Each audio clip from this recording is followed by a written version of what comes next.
the 30th of September, which members should have. Chair, before we go to the minutes, could I just ask your indulgence about something? Councillor Hart, who is sitting with me, is feeling very unwell.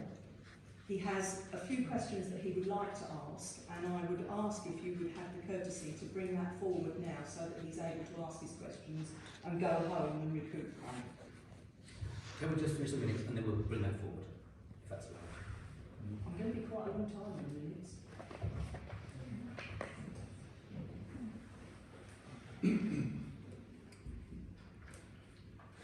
So the minutes of the meeting of the 30th of September have been circulated.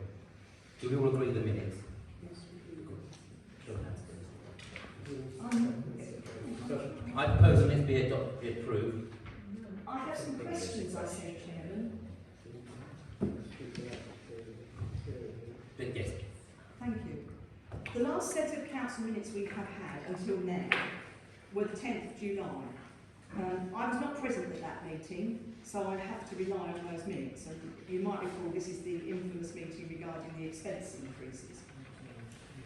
The town clerk gave clear advice on another motion regarding a proposal for an independent staff review, saying basically the way this was put forward in public damaged staff morale. And yet we had Councillor Fluitt at staffing meeting on Monday indicating that everything was fine and dandy. So why have they submitted a grievance against the council? The clerk also advised that the substance of the motion was poorly written and no external consultant could work from it. The mover of the motion was absent and the town clerk recorded that the chairman, yourself obviously, did not call on any other member to move the motion. Despite this advice, you suspended standing orders so that a vote would be taken. I'm here paraphrasing for brevity.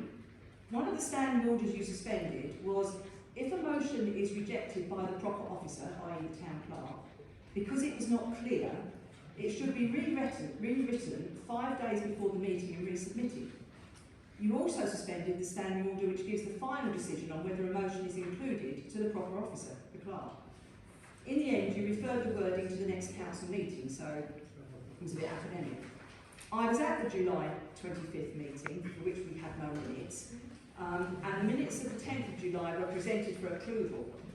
And where the town clerk's report explained that the motion had not been moved correctly and and she offered a way forward.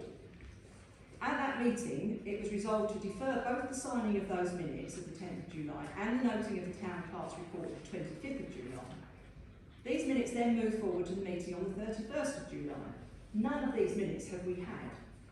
This is, of course, where in the confidential session...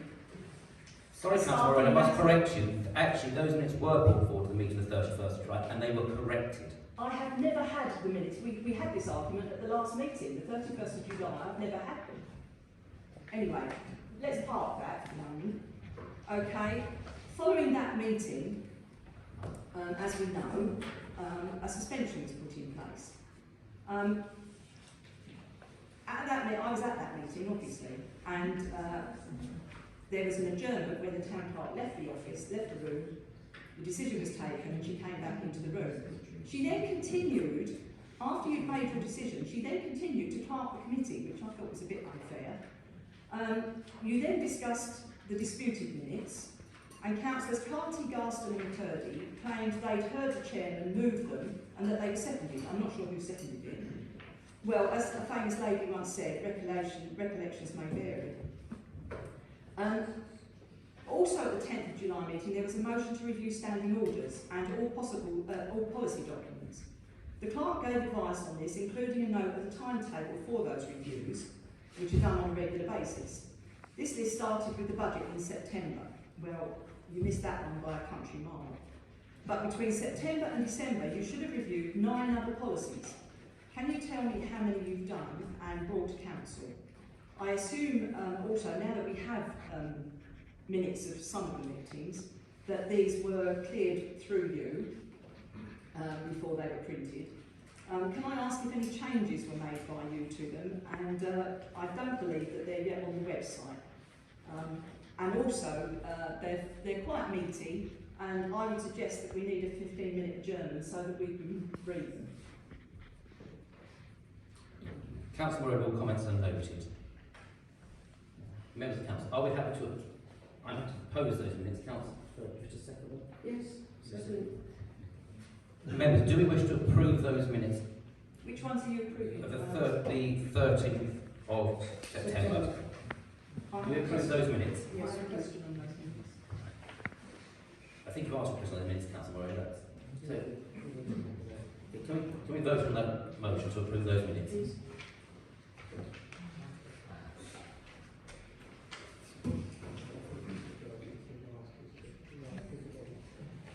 All those against? Those minutes are resolved.